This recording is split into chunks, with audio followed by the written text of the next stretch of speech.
everybody. It's Heather Lee with Ghost Education 101, and I'm excited to be back again for another fantastic episode. I have an amazing guest with me, Ike Ensey. He was a police officer for many years, so I know that's going to be a topic of conversation today, as well as he used to live in a home that was 200 years old back in Germany, and he has lots of stories to share about that. Ike, thank you for joining me. How are you doing today? Good, and thank you for having me on your show. Oh, well, thank you. Can you just kind of introduce yourself? I know you're also the founder of IDK Paranormal, and tell us a little bit about that as well. Okay, well, my name's Ike Ensey, obviously, and I'm a retired police officer. I retired as a police chief. I had 27 years of law enforcement. And prior to that, I was just do everything guy. I drove trucks cross country. I was a logger for 6 years, drove log trucks, and just kind of worked with my hands. But always had an interest in the paranormal, even as a young child. I was exposed to that. And yes, I do have IDK Paranormal, my YouTube channel. That's something my daughter Christine and I started probably about 2 years ago. And the premise of that channel was because law enforcement, I've had so many paranormal experiences and so many officers that had paranormal experiences. I wanted a channel where officers could come and tell their stories. Well, it's kind of evolved into a different format now because it turns out not a whole lot of officers that are still active duty actually want to talk about their experiences because they don't want to be in the spotlight. But that's about it in a nutshell. Well, the one thing that we were talking about before the show started that intrigued me the most was growing up in a 200-year-old home. There had to have been some amazing ghost stories that happened in that location.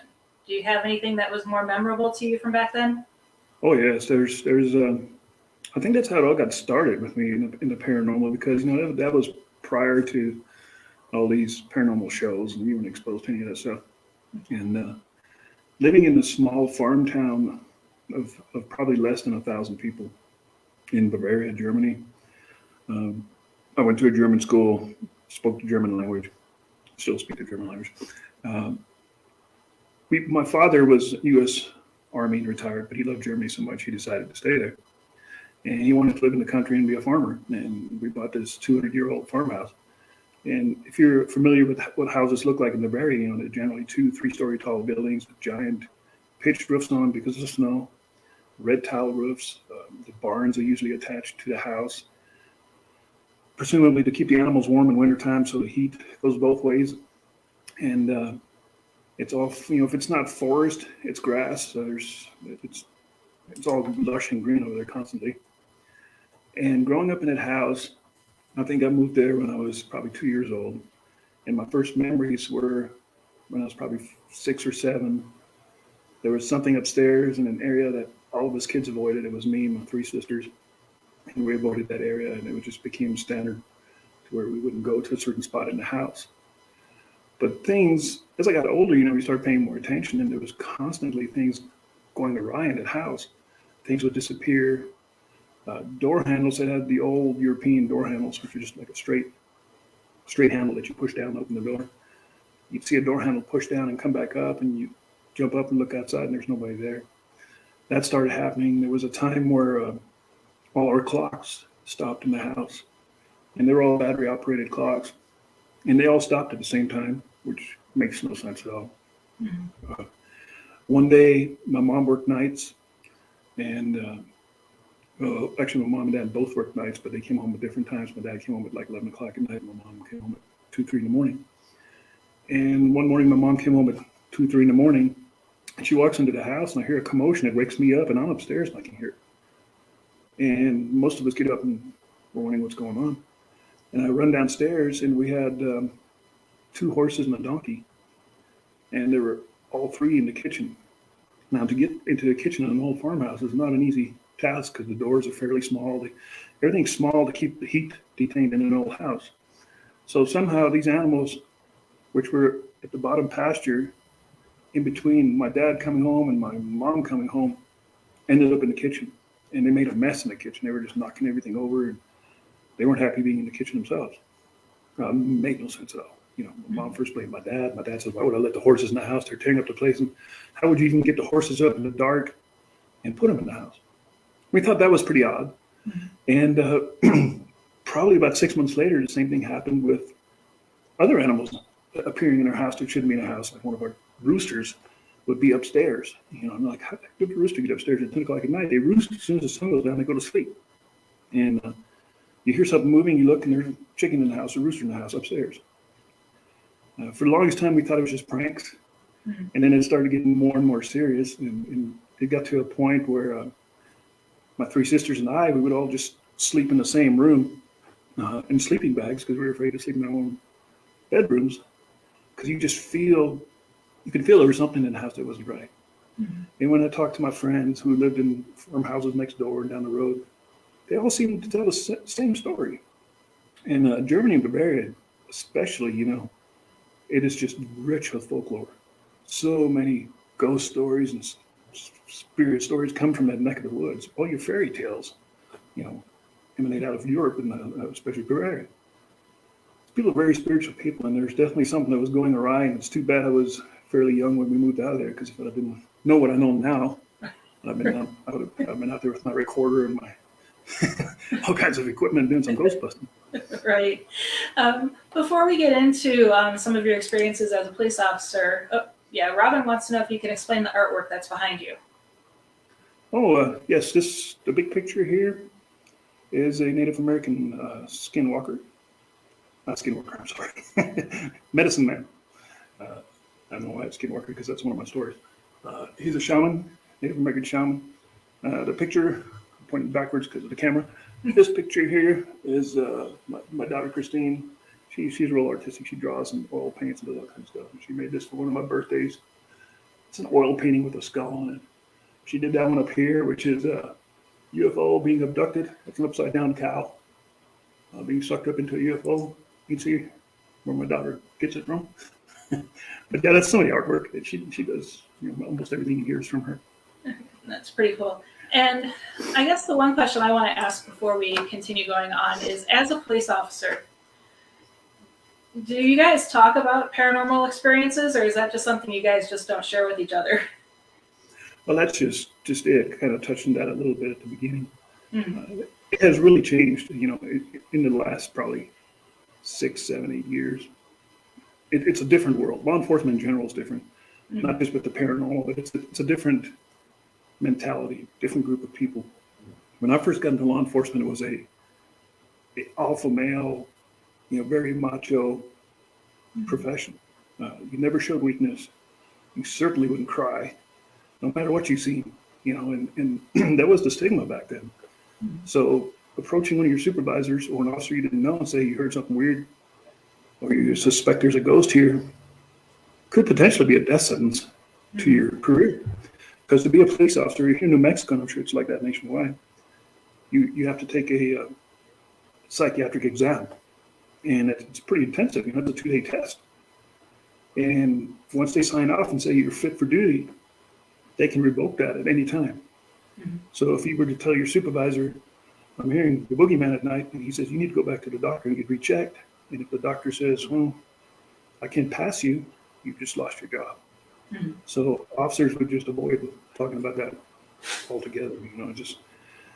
You had to be really good friends with an officer. And luckily where I worked, I started my career in a rural community out here, fairly small sheriff's department. I think we had 34 officers total. And so you got to know everybody really well. Mm-hmm. And the ones you trusted, you ask them if they heard something, they'd hear the same things. Everybody had the same stories. They just never told anybody. Almost similar to like the UFO sightings with Air Force pilots. Back in the day, it was hush hush.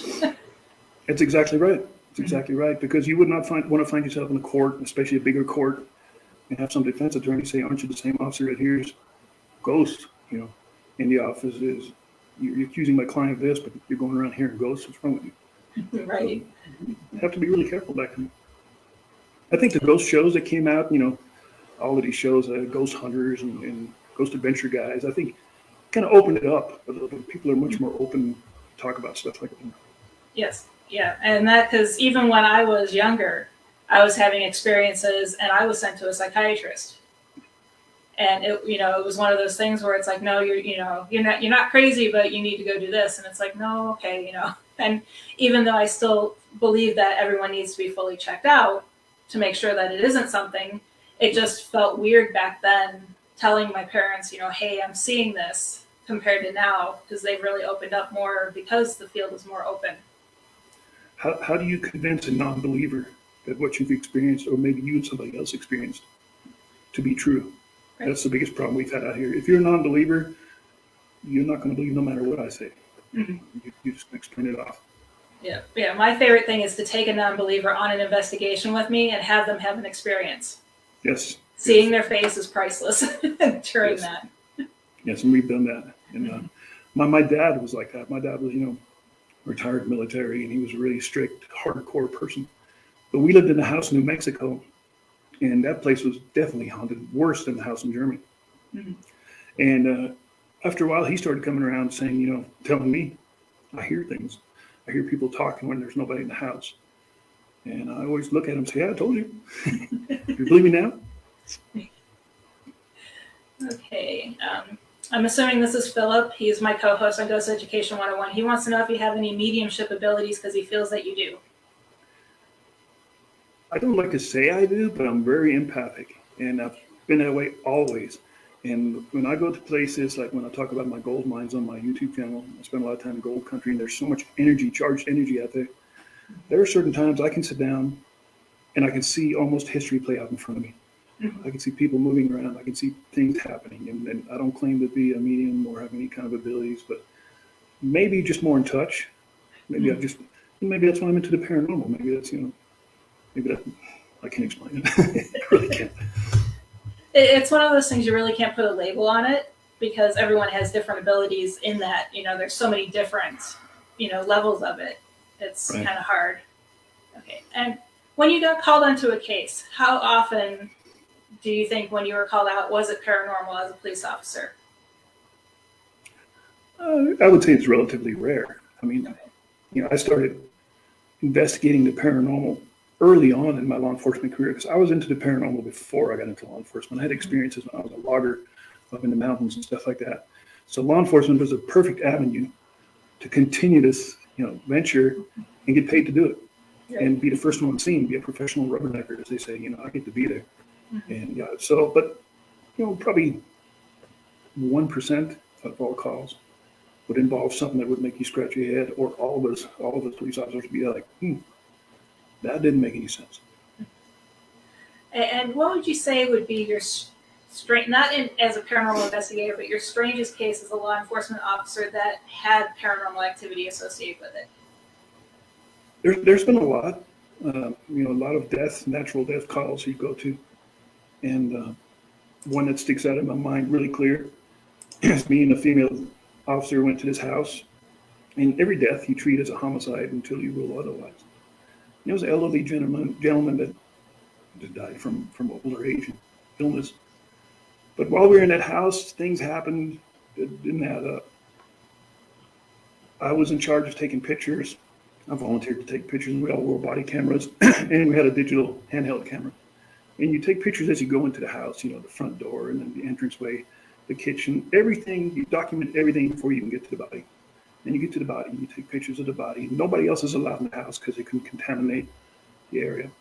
You let one medic in. The medic comes in. He says there's nothing I can do.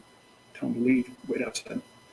So I take all these pictures, and later on that night, when we go back to the office and download the cameras, all the pictures of the body were missing. Everything else, there's hundreds of pictures. Everything is there except the pictures of the body, which never happened, made no sense. There was also, we were standing inside the house, and I heard the door open and close. And as a police officer, the first thing you think of is a family member, which is not always the best thing to show up on your scene when you have a death. They can get hysterical. And, what do you tell them? Mm-hmm. So I tell the female officer, I'm like, if it's a family member, hold them up right there. She goes to the front door, and there's nobody there. We all heard the front door, and it was even on our recorder. A recorder heard the door open and close. And then when OMI showed up, Office of Medical Investigator, he shows up and pronounces the body dead and bag it and all that stuff. He was in there with two other EMTs getting ready to remove the body when he spun around and he says, "What?" I'm like, "I didn't say anything." He goes, "No, you just said something in my ear." I'm like, "Nope, it wasn't me." Later on that night, once again, when we downloaded the videos and the audio, there was a collection of EVPs on there. It was crazy. Most of them were you couldn't understand what they were saying, but there was a person talking There was none of us. There was nobody else in the house except for one point there was three of us in the house. And there's a person talking, and a lot of times they were talking over us. So that happened actually quite a bit with those kind of calls. Philip wants to know, how would you write up a police report with paranormal aspect, or do you just not say anything? You don't say anything. Yes. It doesn't need to be in the report. Okay. And then in your bio that I read, it said that you also had paranormal calls such as reports of occult activity, pagan rituals, and disembodied voices. What kind of occult activities did you respond to? Now, this was in the late 90s, early 2000s, and I think occult activities were spiking across the country for various reasons. But there was a pattern out here where we've encountered it a lot. We find mutilated animals, goats, especially goats, upside down crosses made out of railroad ties. There was a phenomenon where this makes no sense at all. I don't know if you've ever seen this before or heard of this, but they would plant dead trees that were probably 20 feet tall, stick them in the ground, and then they tie colored ribbons to them. Red, green, blue, yellow. And it'd just be a tree with ribbons on it. Whenever you seen one of those, occult activity was nearby. There was a lot of it here. We've seen a bunch. I know we joked about this a little bit earlier, but how did you bring a skeptic on with you and turn them into a believer in the paranormal field? Proof is in the pudding. There was a lot of people that I worked with, and especially once I made rank when I was sergeant, I was a lot more brazen about the subject. I could tell my deputies, whatever I wanted, I didn't care. And they'd be like, "Oh, you're crazy, Sarge." And I worked at the sheriff's department I worked at was incredibly haunted. It was insanely haunted, and it was a vicious, mean entity. It wasn't this little scratchy sounds or something. It was bad. Mm-hmm. And there were tons of deputies and other officers from other agencies that wanted to experience it. I said, "Well, come down and visit me tonight at 11 o'clock. I always work graves." I said, "Come on here, sit down, just listen, turn your recorder on. Guarantee you'll catch an EVP or a cell door will slam. Something will happen." And it was like clockwork. That place was so haunted by something so vicious that I really believe it made me sick. And so sick to the point where I said I will never taunt or mess with that spirit at the sheriff's department ever again. And Robin wants to know if you ever shared your experiences with your relatives. Well, yes. I don't have a whole lot of relatives left. I have a sister in Florida, and she's experienced all that stuff. And my wife has experienced a ton of stuff, and obviously Christine, who does the channel with me. But yes, I'll openly share it with anybody who wants to listen. That's why I'm here.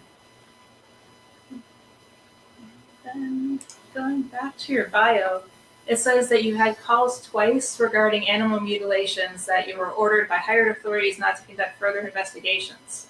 Absolutely. Talk about those and maybe what you did afterwards. So this happened in probably 2000. I wasn't a sergeant yet. I was a fairly new deputy. And my first mutilation call, I came across just by coincidence. There's a town that's 30 miles south in the county, and there was an officer working there by herself. And us deputies would take turns going down there and making sure she's okay because she was uncertified and had no clue what she was doing. I went down there to check on her with another deputy, and her boyfriend shows up, and the subject of paranormal comes up because that town itself is haunted too. And he says, "Well, I work on a farm, on a ranch over here, and I come across a cow, and it just makes no sense to me." And immediately my radar went off. I'm like, "Oh, we got to see this. Take me to it." So me and another deputy drive out there, and this black steer, range steer, is probably 10 miles away from the nearest paved road, in the middle out there in the desert. And once again, me and my buddy treated it as a crime scene. So we park back, we approach it carefully, we light up the area, it's dark. There's no footprints, there's no tire marks, there's really no indication anything was ever there except for a cow laying on its side, bloated, and take a closer look at it. And one eye is missing, one ear is missing, the tongue is cut off way back in the throat.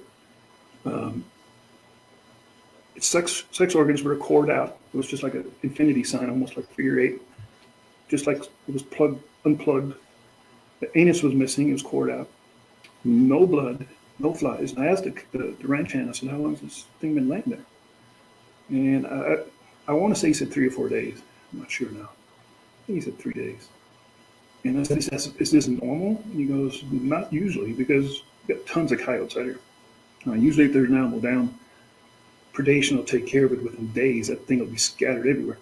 And vultures, tons of vultures out here. Nothing was touching this cow. So I wrote a report on it. And I did a legit police report. I turned it in, and the next day I get called to the office during the day, which I usually sleep.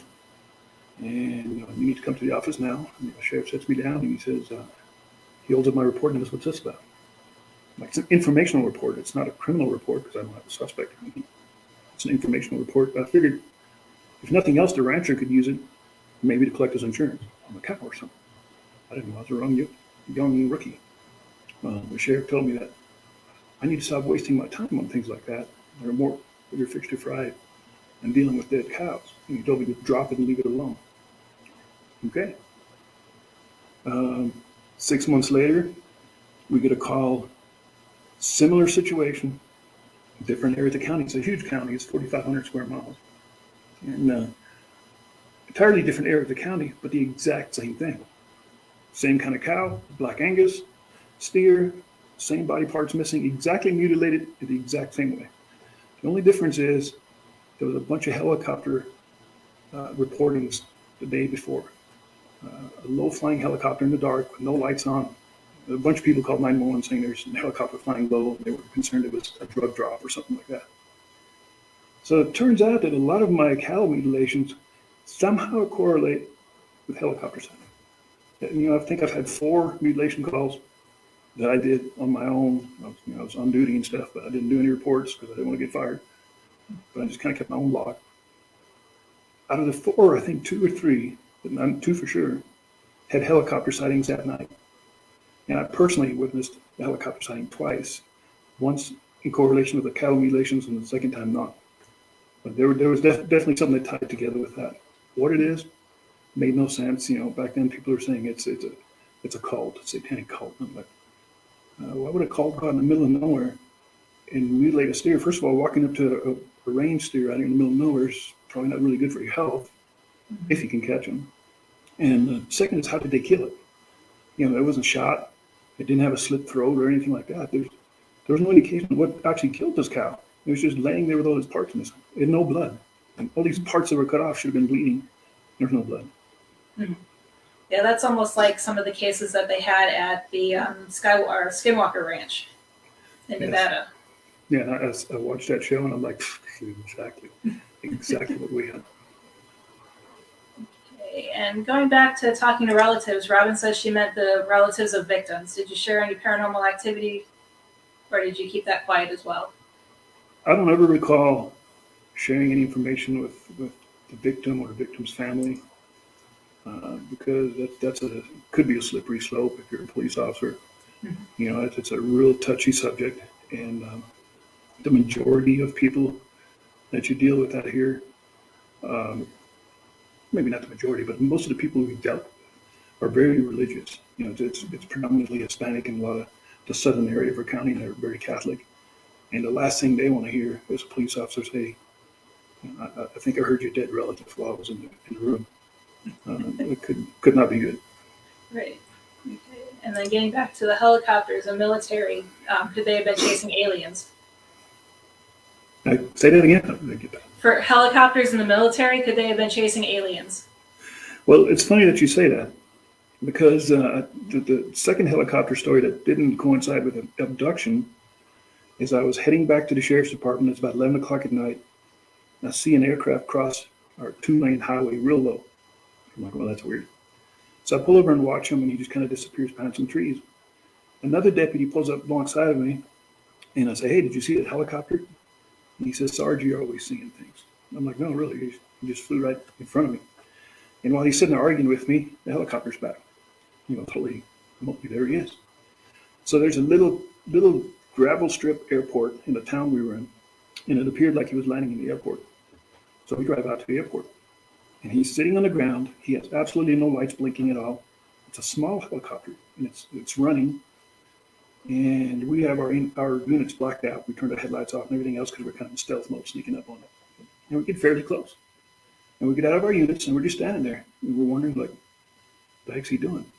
And while I'm looking at this helicopter, ahead of him by probably 75 yards is a green light on the ground. And the way I just always described it, it looks like a chem stick light, the kind you snap and shake, that color. And it was that color, and it was 75 yards ahead of him on the ground.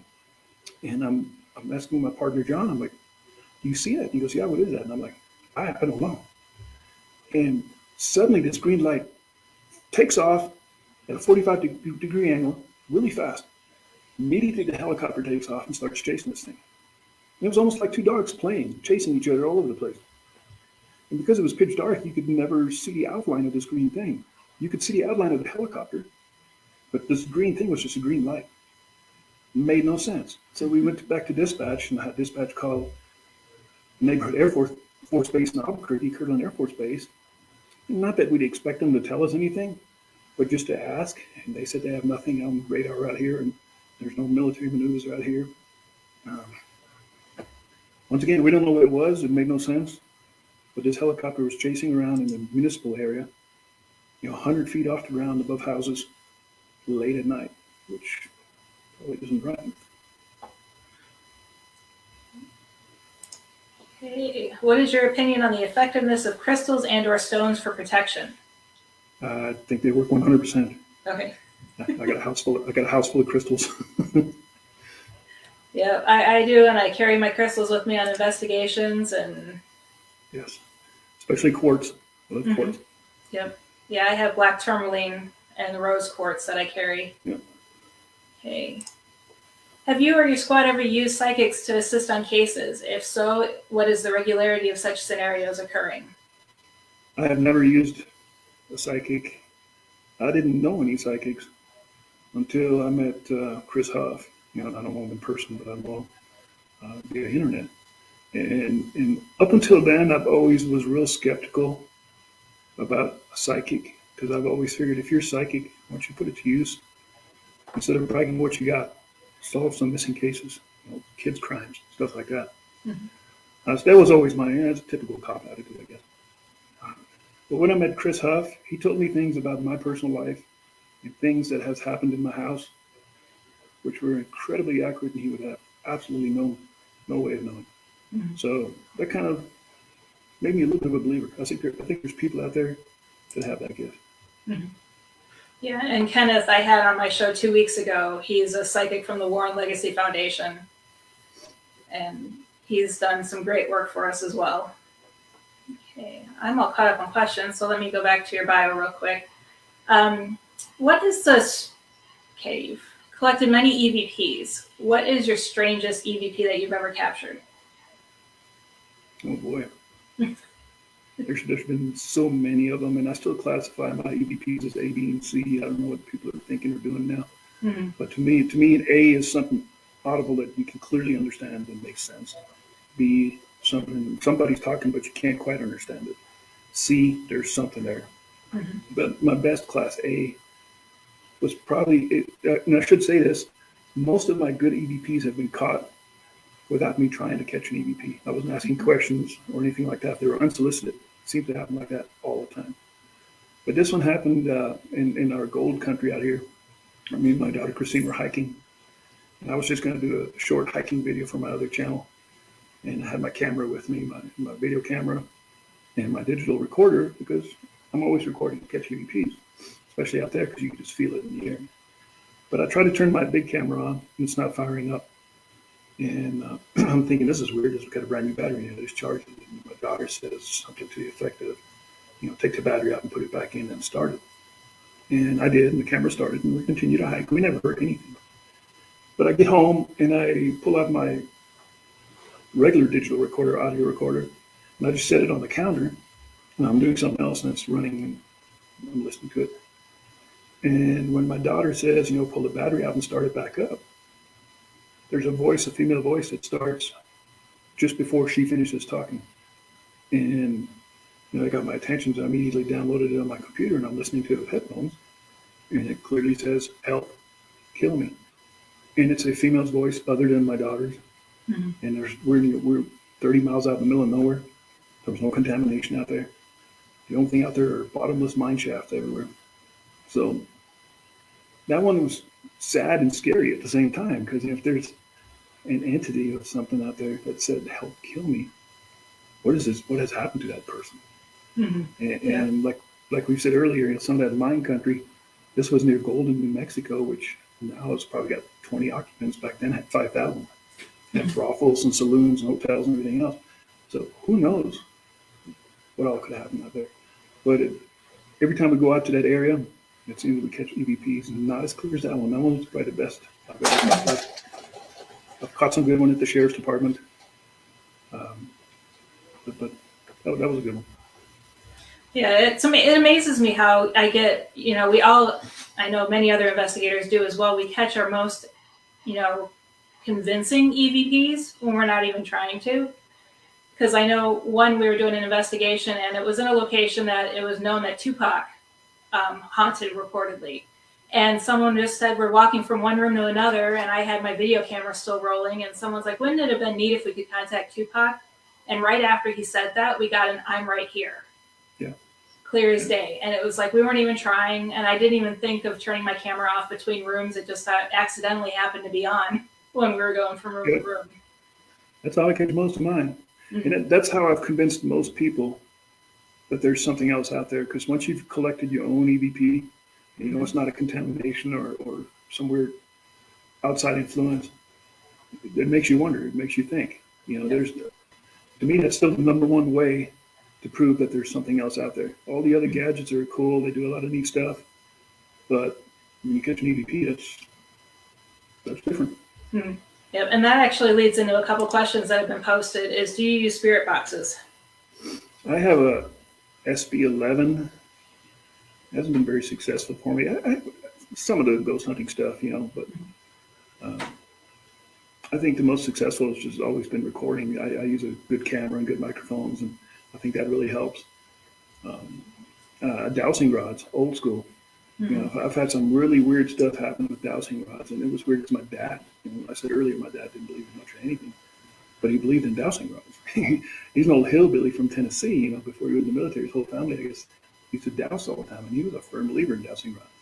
And I always thought, when I first started dowsing, that it's all subliminal messaging. You're kind of doing stuff that you're not really catching yourself doing, until a couple of times things happened with those rods that, like, wow, this was legit. You could feel the energy in them. You could feel them moving. I'm like, that was real. Right. Or when you tip them a certain way and they don't move in the direction that you're tipping them in.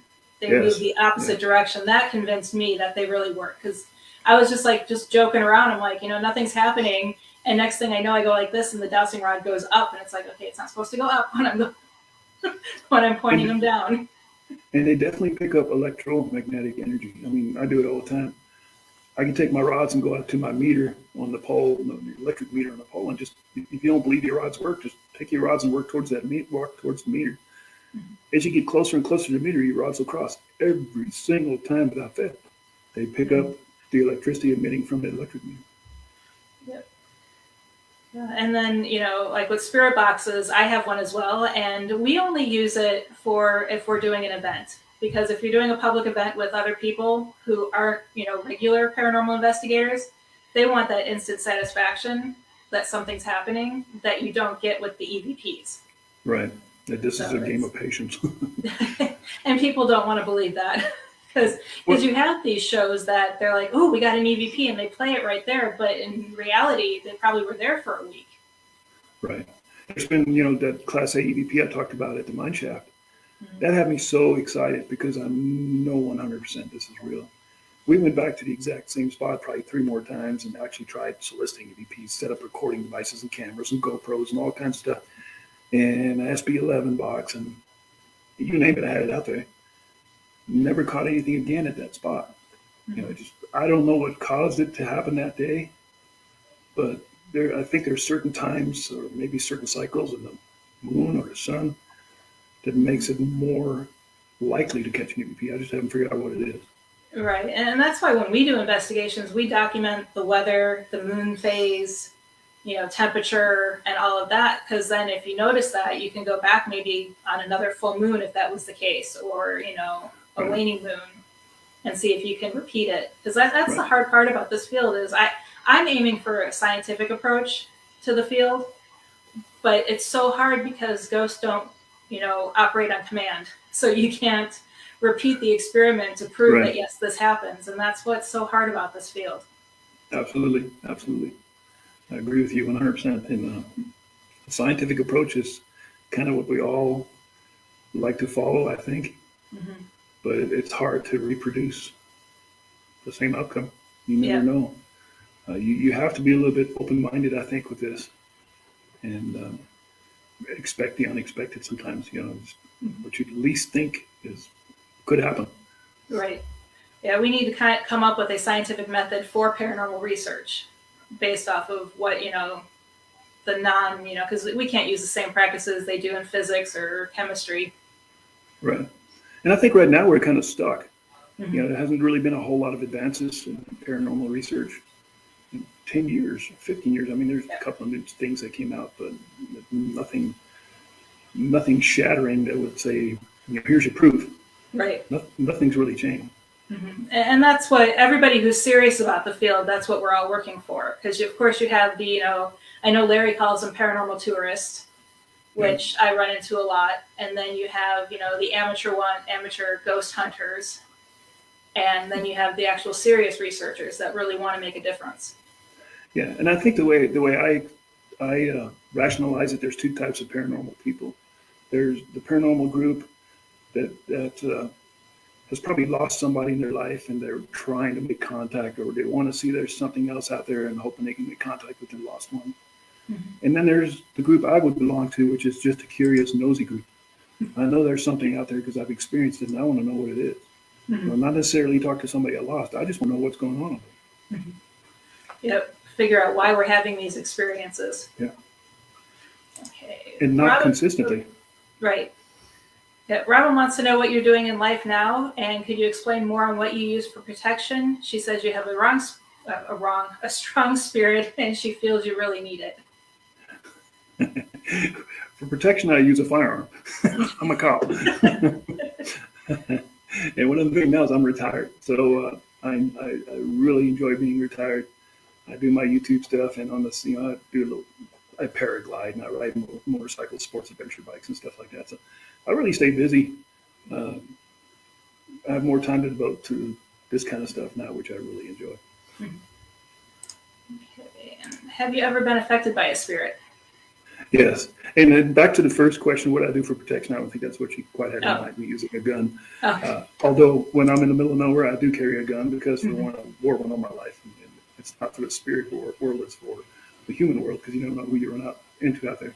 But as far as protection in the spirit world, I'm always polite. I don't taunt. I'm not aggressive with whatever I'm dealing with. Because if I was a spirit, I wouldn't want somebody talking that way to me. So I kind of do this.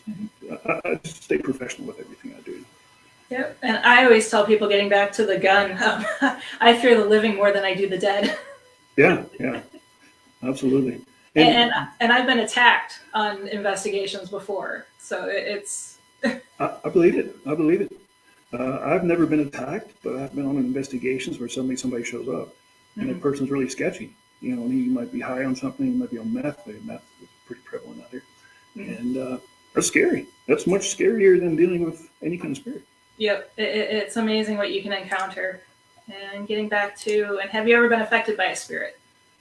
Yes. And that was the spirit at the sheriff's department. And it's kind of a lengthy story, but kind of have to get the premise of this to understand what I'm talking about. This sheriff's department, I was a rookie, and we had a female deputy that she came to me one night. We were the only two people out that night. And she went to the sheriff's department to do some reports, and I stayed out to take calls. And I heard her check out at the sheriff's department, and 15 minutes later, she pulls up next to me. which was unusual because you would usually clear on your radio. You always let dispatch know if you're in your car or out of your car, so they know you're having something happen. And she didn't clear.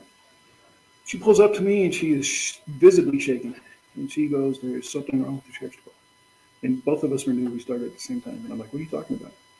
She goes, "I'm in there doing my report, and suddenly a cell door slammed shut. Lights start flickering, and she left everything behind, including a handheld radio. And she just ran out the back door, didn't even close the door. And this building is old. It was the last place New Mexico had hanged somebody. They had 3 hangings. The last 3 hangings in 1924, I believe, in that building. And on that property, the building is newer. But anyway, she asked me if I could go back with her and collect her items. I'm like, yeah, I was curious. I need to see what's going on. So I get there, sure enough, the door is open. I'm thinking there might be somebody else in there. So we clear the building with our weapons. Nobody else is in there. She collects her stuff, and it just progressively got worse. It got so bad she resigned. She couldn't be a law enforcement officer anymore. She couldn't handle the stress of being a cop and the stress of being at the sheriff's department. It was so scary. I personally witnessed water turn on in the bathroom, cell doors slammed several times, knocking, voices, lights going on and off. And another deputy who was like-minded, we started taunting the spirit. We did some research, and we found out there was a fellow named Romero who was beaten to death in one of the cells. And this used to be the original old jail. And it's been closed. The jail part's been closed for the last 20 years because they built a private prison down the road.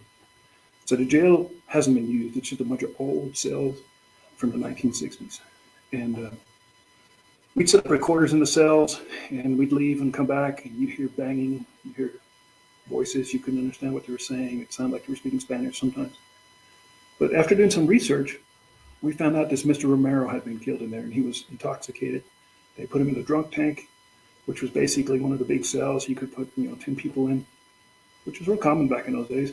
And he objected to being in there, saying, he has enemies in here. And the cops just pushed him in there and said, "Yeah, shut up, you're drunk." He ended up getting beat to death. And so me and my buddy always assumed this was Mr. Romero that was haunting the place. And we started taunting him really bad. We would turn the lights off, and I'd have a piece of paper on the table with a pencil on it, and I'd call him all kinds of names, and I'd say, "Write something on this piece of paper, you big enter whatever." And always taunting him. And this was getting closer and closer to Christmas. And that's how I remember it, the time frame. It was close to Christmas.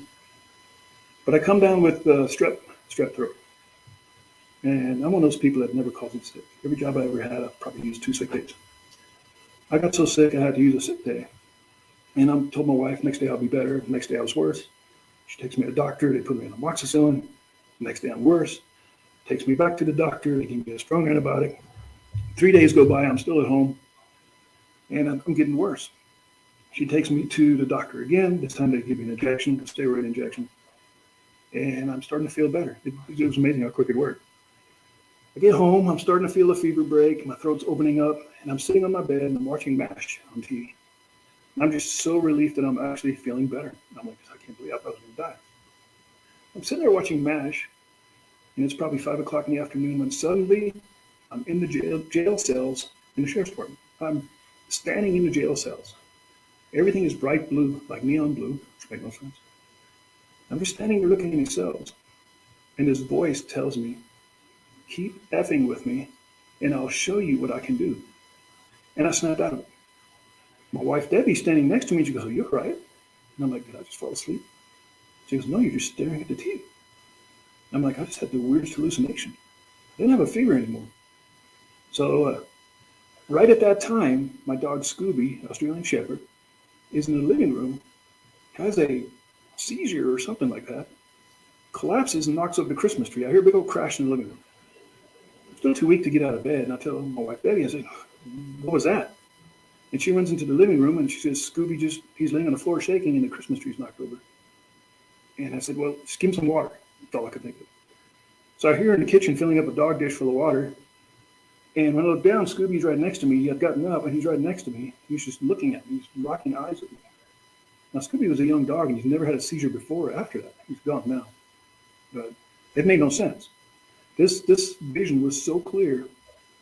It made so much sense to me that I immediately called up my partner and I said, I'm done with the sheriff's department. I'm not going to investigate it anymore. I'm not going to record it anymore. I was convinced whatever that was is what made me sick. 100%. And speaking of Debbie, she wants to know if you feel any spirits in the house now. She was worried about me being over here at this house because we've got a lot of EVPs over here. No, it's actually quite comfy. Okay. And actually, one question I did want to ask before I get to the others is, being a police officer or a sheriff, you guys all have weapons. And the one question I've always had is, like, if we go on an investigation in the middle of nowhere and one of our team members carries a gun, what happens if that team member gets possessed? Have you ever had any instances where you thought maybe one of your fellow police officers might have been affected by a spirit negatively while holding a gun? That is a real problem. And it's never happened, but it's crossed my mind so many times. So many times. Right. If these entities can possess you, can affect you, what keeps it from seeing something that isn't real? Like, what if another officer walks up to me and sees me as the devil and draws his weapon and fires? Right. Or vice versa. What if I'm on an investigation and I have a firearm with me and I see something that isn't real? That's a real concern. I would not go on an investigation with a lot of people packing guns. No. But yeah, it was one of those things where someone had said, well, I'm going to bring a gun since we're going in the middle of nowhere. And I was like, okay, that sounds great. And then it was like, wait a minute, you're the one who usually gets possessed on our investigations or attacked. Right. You're the one who gets affected the most. I don't think that's a good idea. You're absolutely right. It would have to be a person that you would really trust and presumably have some kind of firearms training, and maybe keep that firearm locked in the car or in the trunk or in a pillbox or something as a last resort. Right. If you're going into a place like some empty asylum somewhere, no, it's probably not a good place to wear a gun. I just see bad things could happen. Yeah. Because there are evil spirits out there, like the one at the SO that got me sick.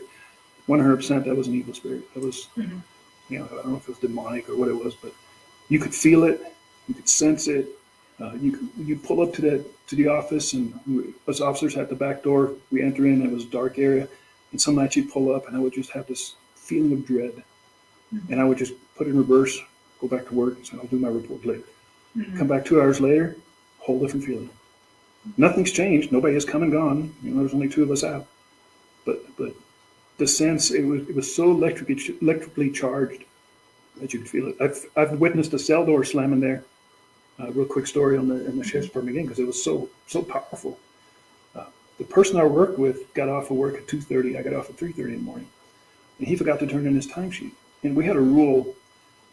We always went to the sheriff's department in pairs, everybody at night, because it was so haunted. Nobody ever went there by themselves, regardless if you believed it or not. He forgot to turn in his timesheet on a Friday, and he goes, "Hey, Sarge, do me a favor. Can you just run down there and drop off timesheet? It's time for me to go home." And I'm like, "Oh, God, I don't want to go down there." And he goes, "Well, I'll wait in my driveway. I'll keep my radio on. I'll wait in the driveway until you clear from the sheriff's department." Okay. I drive down there. It's about a 20-mile drive. And I pull up to the back door where you usually go in, and I had this feeling of dread, like something really, really bad was going to happen. And I'm like, "Oh, hell no. I'm not going in the back door." And since I was a sergeant already, I had the keys to the administrative area. So I drove around to the front, and there's 2 glass doors that open, and there's a long hallway. And you go down this hallway, there's the county clerk's office at the end, and you can just slide the timesheet underneath the door. I was so convinced something bad was going to happen. I pulled up to the front glass doors. I turned my headlights on, my takedown lights on the light bar, and my spotlight, and shined them all into this hallway to light it up as good as I could. And unlocked the door. I walk in, and the feeling of dread was insane. I've never felt it this bad. I'm about 10 steps into the hallway when a cell door slams shut. And these are old cells, the steel cell doors. They're really old and heavy, and you really have to slam them to get them to lock. And this cell door just slammed, bam. It startled me so bad that the next thing I remember is I was in a kneeling position up against the wall with my weapon out, pointing my weapon down the hallway. So that's why you don't bring weapons to investigation. Because this scared the crap out of me. And luckily, I was about 10 feet away from the door, and I slid the timesheet underneath there, kind of tactically retreated, walking backwards, back into my unit. And I'm like, this makes no sense at all. If there's nobody in this building, There's no prisoners in those old cells, but the cell door had slammed, and it was a vicious slam. So pretty scary. Are you afraid of death? Yeah, I think everybody is. I think if you say you're not, you're kind of kidding. I mean, I'm not really afraid. It's just I feel like I have much more to do before I call it a day. There's many things I'd like to do. So death has always been weird, and as a police officer, you almost become not immune, but indifferent to it. It's always fascinating. I've never knew a cop that didn't, look at a dead body and have something to say. But it's so final. I mean, you look at a dead person, and it's a strange thing. Have you ever used music as a method of connecting or changing vibration during an investigation? That's a great question. I'm a musician. Well, amateur musician. I play guitar, drums, all kinds of stuff. Love music. And besides EVPs, I think our next breakthrough, if there's going to be one, is going to be in the arena of sound, infrasound, ultrasound, some kind of sound. And I personally have not experienced anything making noise, as I call it, with my guitars. But I believe there's something to it, definitely, because I've said it before, there's a reason every culture in this world chants, sings, beats drums. Everybody has some form of communicating with something through sound or music. So definitely something to that. Yeah, I know we were investigating a location that was a site of a former Mormon settlement. And I had left my recorder in one of the rooms just to see if anything happened while we were gone. And we suddenly, on the EVPs, like at least a minute and a half worth of classical music playing. Wow. And there was nobody else in the building. It wasn't coming from outside. It was just, when I listened to it, I'm like, wait a minute. Yeah. And you could hear it sounded like just a piano playing. So it kind of cool. makes you wonder. We've caught EVPs with Native American drums several times. And in the house we used to live in when I was younger here in New Mexico, quite often you would hear drums without the recorders, just hearing them in the distance. And it wasn't the neighborhood kid on his drum set. It'd be like midnight and you hear this rhythmic boom, boom, boom, boom, boom, boom, boom, boom. And you look around and well, where is this coming from? It happened quite a few times. Yeah, and out there, I bet you get that a lot because we have a lot of strange sounds when we're investigating the ghost towns out in Nevada. Yeah, well, it's such a unique mixture out here in the Southwest. You have the ancient people, and then you have the more modern Native Americans. Because we have these ruins, we have these old Spanish ruins out here that are built on ancient Indian sites. Go back 1,500 years, 2,000 years. So you have that. You have the more modern natives. And you have the Spanish influence that came up through Mexico. And you have the European influence and pretty good mixed bag of stuff going on out here. So with the Spanish influence, have you ever captured an EVP in Spanish? Yes, absolutely. And that's another thing that's just crazy. Some of our calls that I've gone to, we have a mountain chain that runs right through our county here. It's kind of the tail end of the Rocky Mountains. And predominantly along the mountain chains are all land grants. And these are all Spanish land grants. And most of the people that live there, it's generational. They've been there forever. And so when somebody dies out there, they have their own customs. Like I said, they're all Catholics, but somehow a little bit of pagan influence has come through, especially from South America. So they have some really different customs. Like one is you can't move the body or touch the body until every family member gets to say goodbye. And a family member might be 100 miles away. They'd get violent. We'd be standing by in our units outside, waiting for family members to show up from the middle of nowhere just to say goodbye.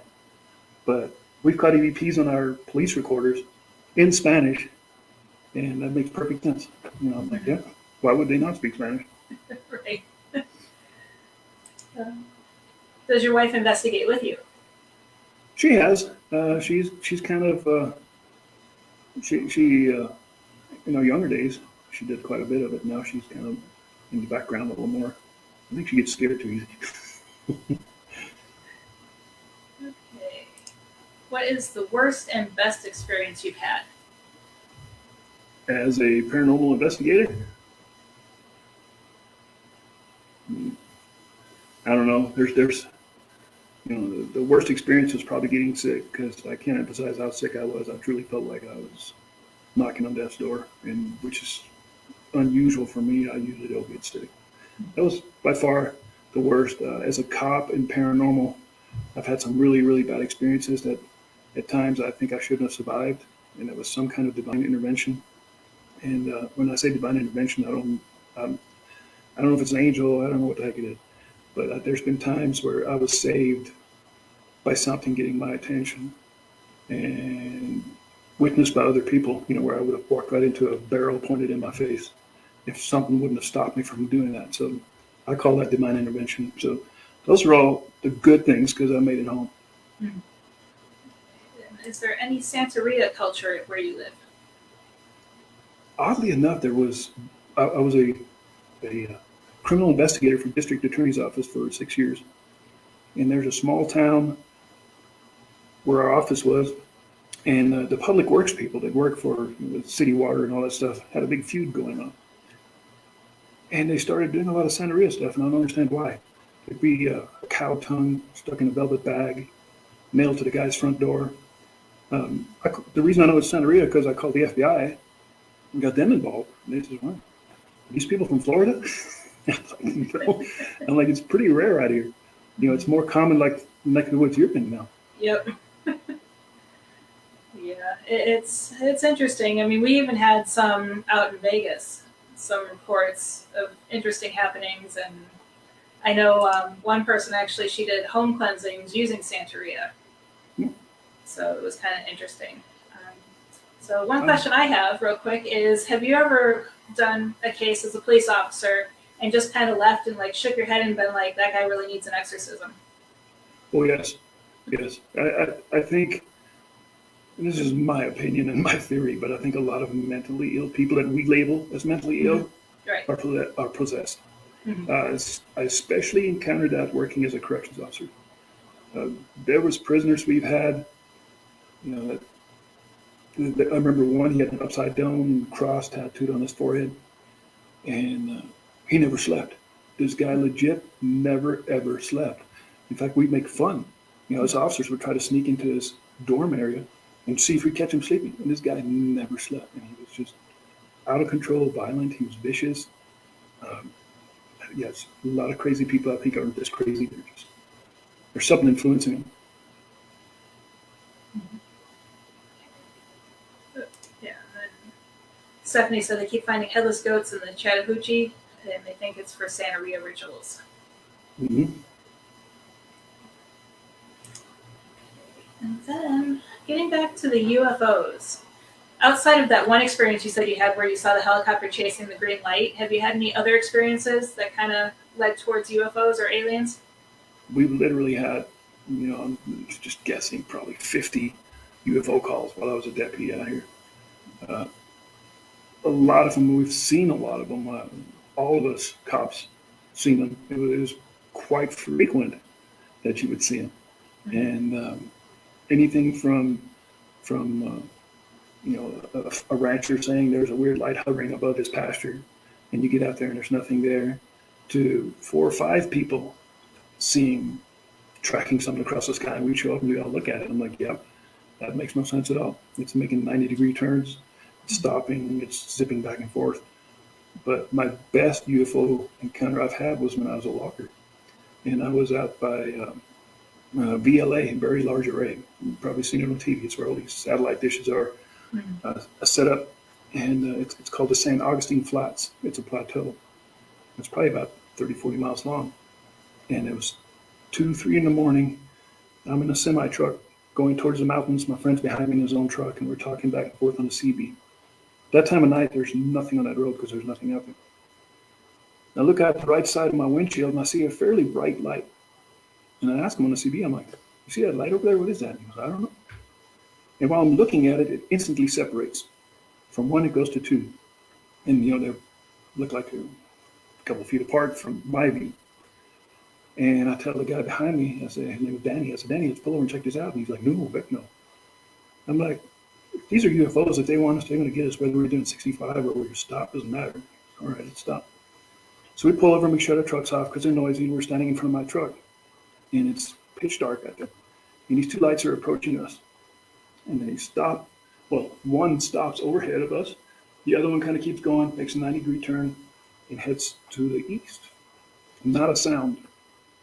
The one that stopped above us is, because it's pitch dark, you can't tell how high it is, depending on how big it is. But we're just sitting there looking at it. The one that headed south stops, comes back towards us again. As it's coming back towards us, the one that had stopped takes off to the west. And it takes off first slow, and then it's just a flash. Boom, gone. Once again, not a sound. The one that's coming up from behind us, stopped above us, it kind of takes off into a northwesterly direction. And it crossed half of the sky at like airplane speed. And then it just made a bright flash, boom, and it was gone. Those were not airplanes, because I love aviation. I like airplanes. Mm-hmm. And that was nothing that I know about. Maybe it was some new technology, but it just made no sense at all. Yeah, I know when I was in Vegas, Area 51 was just to the north of us. And it was interesting, all the reports, people would say that they would see lights go straight up in the sky from behind a mountain and then take off faster than any plane would take off. Yeah. And just disappear. And it's like, so I was always watching the mountains back there when we're driving at night, and I'm like trying to see it, but I never experienced it, but a lot of people said they had. We've seen that a lot out here. As police officers, we had a lot of calls and actually witnessed a lot of that. And once again, you can't explain it. And the reason you get calls is because a lot of these older folks out here think it's drug traffic coming up from Mexico. Like, oh, there's a drug plane out here, flying over my field, dropping drugs. And you get out there, and I'm like, wow, that's an airplane? That's nothing I've ever seen. It's stopping, it's making 90-degree turns, it's backing up, it's going up and down. I've talked to people that turn on the Air Force Base. I've talked to state police, and off the record they'll tell you, yeah, I've seen the same stuff too. Nothing's on the record. Nobody wants to report it. Right. Yeah, it's almost like the cartel has new electronic devices that we don't have yet. They have new technology. And they must be making good money. Right. Debbie says to ask you about skinwalkers. Oh, skinwalkers, yeah. Skinwalkers a Navajo reservation type thing, and we're not real close to the Navajo reservation. We're probably 200 miles from the res here. But I've arrested a lot of Native Americans, Navajos, in our county down here that have ventured down this far. And I've got to know a lot of them and talk to a lot of them. And I've known a lot of Navajo Rangers, which is their police department on the reservation. Now, the Rangers are actually pretty cool. They're tasked with investigating the paranormal. They take it serious. That's part of their police training. Mm-hmm. Because in their world, Sasquatch is real, skinwalkers are real, spirits are real. So if anybody on the reservation calls and says, I hear some weird howling going on behind my house, they treat it as a real incident versus, us, who would show up and say, yeah, you've had too much to drink. These guys are actually investigated, and every one of them I've ever talked to has had a paranormal encounter. They've seen skinwalkers, they've seen Bigfoot, they've seen all that stuff. Now, I've never seen a skinwalker, but I've talked to all those guys, and they're 100% believers in it. They've seen things like a coyote running alongside their car at 60 miles an hour. Says if you're driving down this road and look over and there's a coyote running, and at first it's like, what? And then you realize you're doing 60, and it's like, that's impossible. Mm-hmm. And then the coyote would just veer off and jump over a fence. Tons of stories like that. Tons of stories. Yeah. And then you answered Robin's question. She wanted to know if you had any experiences with a skinwalker. Personally, no. I don't think I'd want to. They don't sound like very good entities. Whatever they got going on is pretty serious. Mm-hmm. And I think they're everywhere. Mm-hmm. Yeah. Laura wants to know if you've traveled far to investigate or when you were still in law enforcement. When I was a district attorney investigator, I traveled throughout the state to investigate, not the paranormal, but if there was paranormal involved, I would go hand in hand. I just didn't do a report for it. And since my retirement, I have not traveled far, that is. Just looking to see if there's any. Oh, here we go. Okay. Do you think aliens and spirits are one and the same? No, I don't. I think aliens, I think it's hard to say, but no, they're not the same. And I think there's such thing as parallel dimensions. Mhm. And I think some of the stuff is slipping back and forth. Like I think a lot of the Sasquatch stuff is something that's slipping back and forth through dimensions. Mhm. But they're not the same. Yeah. One theory that I have is like we're all on wavelengths, and when we have some of the paranormal activities, it's because our dimension is crossing the path of the other one as we go up and down, and that's just one thing that I'm thinking of. And my son, he has a theory on Sasquatch. He thinks it's a ghost of a caveman. It's as good as what I've heard. He's like, maybe it's a ghost of a caveman. That's why you can't always see it. Yeah. I've seen Bigfoot tracks here when I was logging, and what can you say? Mm-hmm. It was in the Haymans Mountains, and our equipment was parked in the snow. And the next morning, 5 o'clock in the morning, the loader guy shows up, and some of the dozer operators show up, and there's these barefoot footprints that are probably 18, 19 inches long that are going up to the equipment, and then they leave the equipment and they go down this little ravine through a creek up the other side, and the snow is probably 3 feet deep. And I get there, because they knew I was interested in that stuff right away. And we followed them tracks for maybe half a mile. It seems further because it was deep snow and it's really steep terrain. But if that was a hoax, man, that was one dedicated person to hoax it. It could have been Shaquille O'Neal walking through the woods. Yep. But barefoot in snow, I don't know. Yeah. Do you have any other Sasquatch stories? Up our claim, my daughter and I were hiking out there one day, and it was spring and the snow had melted, but it was still kind of wet in the shady areas of the trees. And we just stopped to take a break just near one of the shady areas, and I looked down and there's a footprint. We measured it. It was 17 inches long, also barefooted. And this was on a hill that was incredibly steep with shale. There's no established hiking trails out there or anything. Once again, if there's some guy walking around barefooted, I don't know what the heck he's doing on that hillside because he's probably 10 miles away from the nearest road. In an area where nobody would ever see your tracks. We just came across it by sheer luck. We were taking a shortcut because we were trying to get to this one peak. And I'm always like, let's take this route. And we just happened to come across it by sheer luck. But there was a barefoot footprint on the hillside in the middle of nowhere. Did some research, and sure enough, Bigfoot sightings have been quite common in New Mexico. I'm like, well, there you go. Maybe they are real. Okay. And what are your thoughts on shadow people? Ooh, I've seen lots of shadow people. I don't know what they are, but I've seen lots of shadow people. I've seen full-bodied apparition, shadow people walk past me.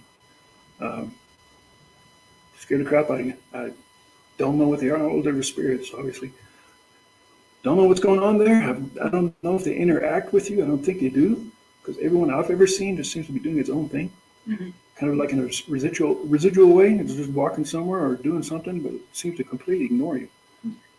But we've seen a lot. When I say we, I mean us in the police community. Many, many times to where you draw your weapon like, oh, there's somebody standing over there.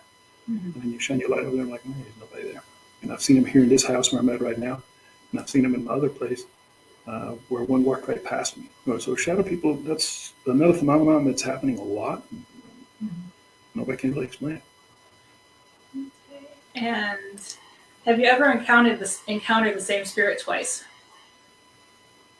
In the EVP world, yes. In EVPs, there's been times where I get the same person's voice, 3 or 4 times. I'm like, wow, this is intelligent. This is the same thing talking to me over and over again. The same spirit twice, like the one at the sheriff's department that got me sick. I guarantee that was the same spirit over and over again, stretched over a period of a year. So I would have to say yes. Hmm. Okay. And so your daughter, Christine, you said that she co-hosts IDK Paranormal with you. Does that mean she goes on investigations with you as well? Oh, yeah. Yeah, she's usually there. She's in the National Guard, and she's been on active duty ever since she joined the National Guard 3 years ago. And like right now, she's been deployed, and she won't be back probably for another, who knows, probably a year. But yeah, she's always with us. She's very intuitive. She's kind of like me. I think she's very empathic. Mm-hmm. Okay. And Philip wants to know, what's the story with the house that you're currently in? Well, this is kind of a strange story because my mom used to live in this house, And she was always convinced this place is haunted. And my mom was very religious. She was Catholic, and but on the same token, she was very open-minded. And but she was always convinced this place was haunted. And many, many years ago, Christine and I set a recorder in her closet. She has this huge walk-in closet in the master bedroom, and she always said there's something in this closet. And we kind of brushed it off. I said, oh, she's getting kind of old. So we put a recorder in there, video recorder with audio, and immediately caught an EVP. And it said Sarah, and none of us know a Sarah. But I put the recorder on, I turned it on, and we walk out the door, and probably within a minute of being gone, upon checking it later on, the next day, there's a man's voice that says Sarah. I'm like, well, who the heck is Sarah? I also caught a really strange light anomaly that came out of her headboard, and it just kind of drifted down to the bed, to the mattress, went across the mattress, went down and shot into the closet. And that's before light anomalies became a thing on these ghost shows. I just, I thought, like, what the heck is that? That didn't make no sense.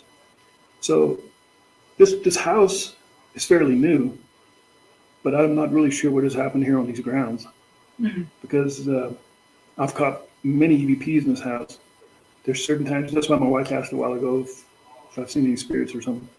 There's sometimes when you come into this house and you just know something's not right. You can sense it. And my mom had since passed, but it's not my mom. I've never had an EVP of my mom, or since my mom being around, she moved on. Whatever is here is the same thing that was here before she died. And not quite sure what it is.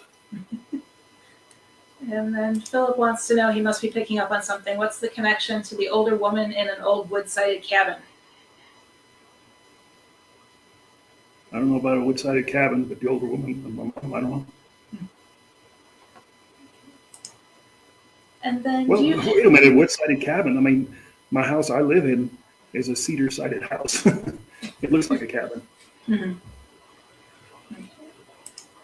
And then do you have any interesting cases that you're working on right now that you can share information about? No, not really. Everything's been kind of put on hold since Christine's been deployed. And I try to work on my YouTube videos, try to put some videos out every once in a while, but it can be dangerous going out to the country by yourself around here, for sure. So until I can find a trusted person to go with me, watch my back. So at least when I disappear, I have somebody who say, this is what happened to me. Everything's been kind of put on hold, although there are things in the making. I'm in the process of actually writing a book and doing some other stuff. Okay. And are you going to share what this book topic is? I'm sure it has something to do with paranormal, but...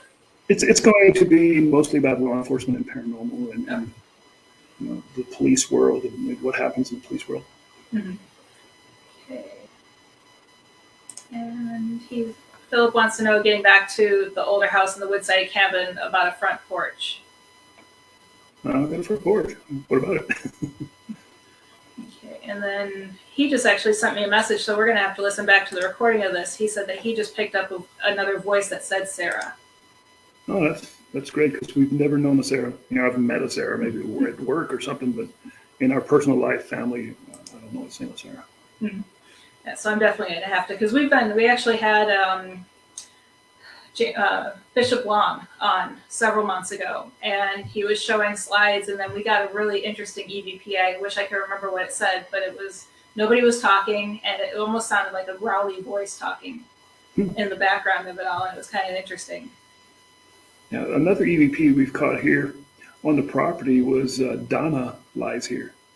And none of us, this EVP was caught probably 10 years ago. And none of us know a Donna, and not quite sure what that meant, but it's a man's voice that says Donna lies here. Okay, and Philip thinks that Sarah might be on your front porch, so before you go home, you might want to do an EVP session out in the front porch. Thanks, Philip. Just what I need. It's pitch dark and it's windy out here. Thank you. Okay, and here it was. Tree people. That's what I wanted to ask you about. Any stories about that? Yeah, tree people is a phenomenon that I think I like to take credit for it. I think I'm the one who called it that, because it was a period probably around 2002 where we started getting an unusual amount of 911 calls to our dispatch center of people being in the trees. And winter times are brutal out here because we're at 6,300 feet up here. So, generally we have a lot of snow and it's cold. And this was happening in the middle of winter. And there's been places we've gone to where husband actually had a chainsaw stuck in this big ponderosa pine tree, trying to cut down the tree because there's people up in this tree. And as a police officer, you're always going to assume, that's got methamphetamine written all over it. But it was happening in different areas of the county, all over the place, days apart. It's almost like they were communicating with each other, but they didn't know each other, so they weren't communicating with each other. Mm-hmm. There was something in the trees, and that was making these people freak out. And much later on, I watched a documentary, I think it was up in Alaska, where it was owls. People were seeing owls all over the place. And it turned out these owls may have been aliens because a lot of these people claim to have been abducted once they were hypnotized. So maybe in retrospect, this is what was going on here. I didn't have any of that information back then. I just know that we got a lot of 911 calls about people being in the trees. And we've never actually seen people in the trees, but the people that seen them describe them to you. Yeah, there's a guy and two girls up in the tree. I'm like, are you sure? How'd they get up there? I don't know, but they're up in the tree. Do your job. Get them out of the tree. I'll pay your taxes. I'll pay your salary. That kind of thing. I'm like, get out of the tree. That kind of thing. There was something to it. Mm-hmm. Right. And then speaking about calls about people in trees, have you ever received calls where someone actually said that their house is haunted? Can you come help them as a police officer? I've never had anybody ask me for help as a police officer, but I've had lots of people tell me their house is haunted. I think, once again, you have to draw that fine line, because if the boss found out that you're helping somebody out with a paranormal house, a situation, you might lose your job. So you would cut them off right there. I'm like, well, your house is haunted. I believe in ghosts, but maybe call a priest or something. That's all I can say. Okay, and then here's Debbie's response to investigating your front porch. And she says to keep it next door. And Philip says that he feels that she likes to sweep with a broom and may have been there before your house. It's possible. Excuse me. This area was all farming country back in the 20s, 30s, and 40s until the Dust Bowl ventured this way. So there's no telling what could have happened out here back then. Mm-hmm. Okay. Going through, I think I covered everything in there. If you guys have any questions, please feel free to ask. We still have plenty of time. So getting back to being a police officer, did you have any, I'm trying to think of, well, you explained one almost out-of-body experience when you went back to the jail cell that one time, but have you ever had any other experiences like that when you walked into a crime scene, or where you were able to visualize what might have happened? Yes. Well, another strange situation that I've encountered one time is springtime out here is really, really windy. It's not unusual to have 50, 60 mile an hour winds. And I was by the sheriff's department, and the interstate I-40 is probably 20-some miles, 25 miles to the north of the sheriff's department. And they call us out to a rollover on the interstate. And it's probably 10, 11 o'clock at night. So I'm running code, and there's not a whole lot of traffic on the two-lane road going towards the interstate. I do 95, 100 miles an hour in my SUV. And the wind, like I said, the wind is just blowing like crazy. I look down to do something to my radio, and I look back up, and I clearly see a light pole broke over and the power lines draped across the road I'm on. Just out of a reaction, I lock up the brakes, and I skid. I slide sideways and come to a stop. And for a second there, I'm thinking, how did I miss those cables? Because they were windshield high, even with the windshield. So I back up, and I shine the light and the spotlight towards where I just came from. And there's no power line, and there's no light pole broken. So I don't know why I seen this. So it really perplexed me. I was really confused. I turned around, started going back to the interstate to this rollover call. And the entire way over there, I'm thinking, I wonder if I'm dead. I wonder if I just got killed. And this is just another dimension where I'm just moving on. because I really felt like something bad just had happened. Hmm. And that night when I got home, I was half scared to get out of my unit and walk into the house in fear of thinking my family may not see me. I might really be Hmm. dead. It was a real feeling I had. It was so powerful, so strong. And Hmm. that was probably the best one I've had. But that's happened several times. I've been shot at working out here. And you'd always have that thought like, I wonder if I survived this one. I'm not really sure. And how do you feel the being a sheriff and a police officer helps you with your investigations as a paranormal investigator? Well, it helps. I kind of have a little bit of it kind of irritates me a little bit when people say cops are good paranormal investigators. I'm like, if you're into the paranormal, chances are you're a good paranormal investigator. Mhm. Cops are good investigators if they're into the paranormal because they're trained to look for stuff, watch your back, and investigate stuff. But you don't have to be a cop to be a good investigator. I think if you're into the paranormal, you're probably every bit as good. Mhm. That's just the way I feel. Okay, and Debbie says to ask you about the ditch watch. The what? Ditch watch? I don't know what you're talking about.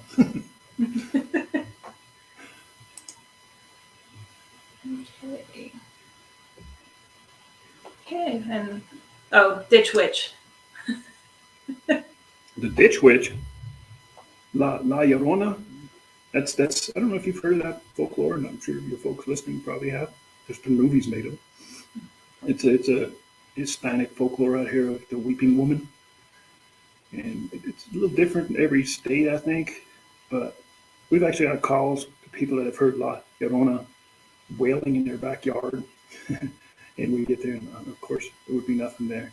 But there have been times when we've gotten the calls, and we've heard what people claimed they've heard, and it'd be all hands on deck, and we would just go cross country with spotlights and look for stuff, and never actually found anything, but actually heard it. Mm-hmm. Almost like it almost because I've never heard of that, but it almost sounds like a banshee or something along Um, that line. Kind of. The La Llorona legend is this lady lost her kids by drowning, or she drowned them. I can't remember, but something like that. And she forever wanders the world crying for her lost kids. Okay. It's an old Right. tale, old folklore. Okay. Yeah, it's that part sounds a little bit familiar, but I wasn't sure with the name or anything like that. I've never heard of that. And then I had a question, but I just lost it. Oh my goodness. And I guess I'll have to find something else to come up with it. We've had some really good. I worked for Santa Fe County Sheriff's Department for a while too. And Santa Fe, the city of Santa Fe, is one of the oldest municipalities in the country. There's some really crazy stuff that happens over there. And talking about EVPs a little bit earlier, it just reminded me a non-believer deputy. He had a domestic violence call he went to. Boyfriend, girlfriend, they were hitting each other, and she had to go to the hospital and be checked out. He goes to the hospital. She goes by ambulance, and he goes and meets her there, and they put him in this little isolated room with her, and he does an interview with her. Ask her questions. How did you get these bruises and all this stuff? And she's pretty upfront. She's, my boyfriend hit me because of this and that and that. And then he comes back to the station, and he does his report, and he turns his recorder on to refresh his memory. And that recording was just packed full of EVPs. There's a male voice, and he was the only male in there, and there was a male voice almost engaging in a conversation with him. Like, next time this happens, you need to call, and there'd be a male voice, yeah, you need to call, confirming what he was saying. And I heard this recording because he was in shock. He goes, is this what you're talking about? Is this an EVP? And I'm like, that's a real good EVP, actually. I mean, awesome. Mm-hmm. Yeah, that's interesting. We had one case where it was we were just talking, and we had asked if the daughter in the case had a tarot deck, and it was missing a card, or we thought it was missing a card at first because her deck was a little bit different than the decks we had normally seen. And so we were asking this, on the EVP, hey, did so and so hide the death card? Is what card we thought was missing? And you hear this woman's voice go, maybe, and then a man's voice go, no. And cut her off right away. No, stop lying. Yeah. That's happened several times to us where something is out there just engaging in the communication with you. I've had one at the sheriff's department down here, the haunted sheriff's department, where when, like I said, we'd always go to in pairs, and we were in there, and I was doing a report, and I asked my partner, I said, "Did you finish the criminal complaint?" And he said, "Yes." And then when I checked the recorder later on, when we left the SO and we were back in the cars, we were listening to the recording. After he says yes, there's a really gruff, deep voice that says, "Good deal." I'm like, what the? There's somebody helping us. I mean, somebody was joining in with us. Mhm. We were the only two people there. Makes no sense. And have EVPs ever helped you solve a case? No, I don't think so. I would be impressed. It would be great. Has your empathic nature helped you identify good, bad, and otherworldly energies in people? Well, I almost think of it as a bad thing because I can feel other people's emotions way too much, and it just sits with me forever. You know, I just lost a friend, police officer that I worked with for many, many years last week, and it's just horrible. It just stays with me forever. And when I was a police officer, when I was dealing with these calls where, you know, child abuse or something like that, and it's very hard to keep your composure because you can feel what these people are going through. And I always envied the police officer that didn't have that. He could just go from call to call. This is my job. That's what I do. Mm-hmm. And to me, I would just sit there and linger on it, and think about it. What do I need to do? What, you know, it's kind of I don't think it's a good thing. I really don't. Right. And we still have some time, so if anyone has any questions, please feel free to ask. And did you have any other interesting stories you wanted to share? Or something we didn't touch on tonight? Well, I have tons of stories. I could talk forever.